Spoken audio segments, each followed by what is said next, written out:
It was supposed to be a night filled with warmth and holiday cheer.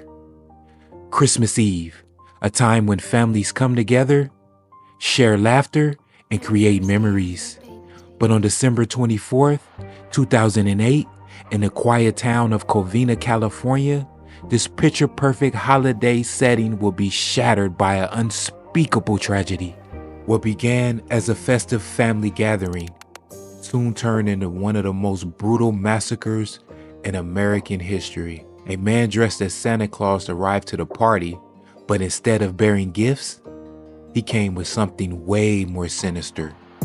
This is the story of Bruce Jeffrey Pardo and the Covina Massacre, a night that claimed 9 people's lives and one of the most shocking Christmas Eve horrors ever recorded.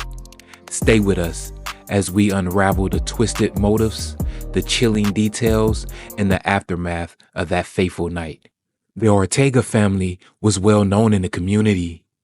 The parents, Joseph and Alicia Ortega, had built a large, loving family over the years. On that night, nearly 25 family members, including children, came together for their traditional Christmas Eve party. But unbeknownst to them, one man was harboring a deadly grudge. That man was Bruce Jeffrey Pardo, an ex-husband and soon-to-be mass murderer. Bruce Pardo, at 45 years old, had once been viewed as a man with a promising future, an intelligent electrical engineer with a steady job. Pardo was well liked by his colleagues and friends. He seemed like a regular guy, someone who can easily fit into the suburban environment of Covina.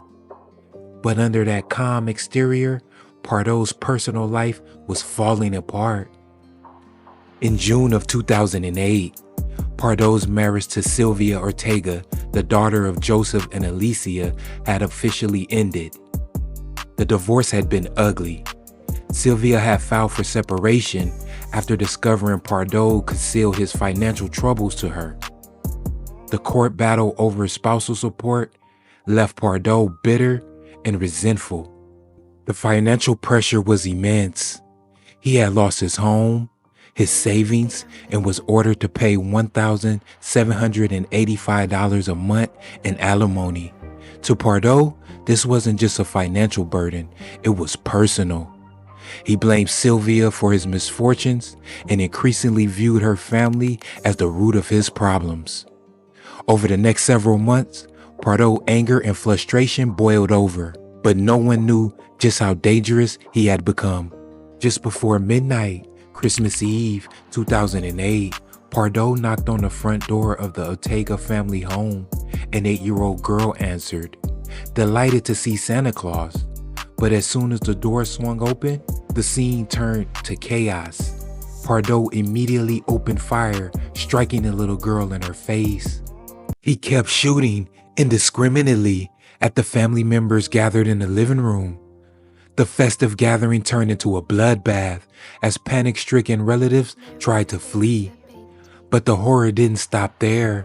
As if gunfire wasn't enough, Pardo pulled out a homemade flamethrower and began spraying the house with gasoline before igniting the flames, quickly engulfing the home, trapping the victims inside. By the time firefighters arrived, the house was an inferno. What's your address? Ma'am, I understand. I need to know your address. When he shot, I heard the shots and they were like poppers and I wasn't sure what it was, so everyone started panicking and running, so we all dove under the dining room. Some of us dove, some of us left. My daughter has been shot. She was shot in the face on the side and she's bleeding. I know, I let the officers know. The officers are making sure it's safe for the paramedics. I need a bandage. I don't know who else is alive. I know, ma'am. Just stay on the phone with me, okay? My whole family, there's 30 people, 25 people. I know. 9 people were brutally murdered that night, including Sylvia Ortega and her parents, Joseph and Alicia, also her 2 brothers and their wives, and 2 minors. What was meant to be a night of celebration turned into a nightmare for the surviving family members. After carrying out his horrific plan, Bruce Pardo fled the scene, but he wasn't finished yet. His original plan was to flee to Canada, but things didn't go as planned. The flames from the house had severely burned him, melting parts of his Santa suit onto his skin, leaving him in immense pain. Hours later, police found Pardo dead in his brother's home. He had taken his own life with a single gunshot to the head. Left behind were remains of a failed escape plan, a car packed with ammunition, $12,000 in cash, and other supplies for a getaway that never happened. So what drove Bruce Pardo to commit such heinous acts? His financial ruin and bitter divorce were clearly the tipping points.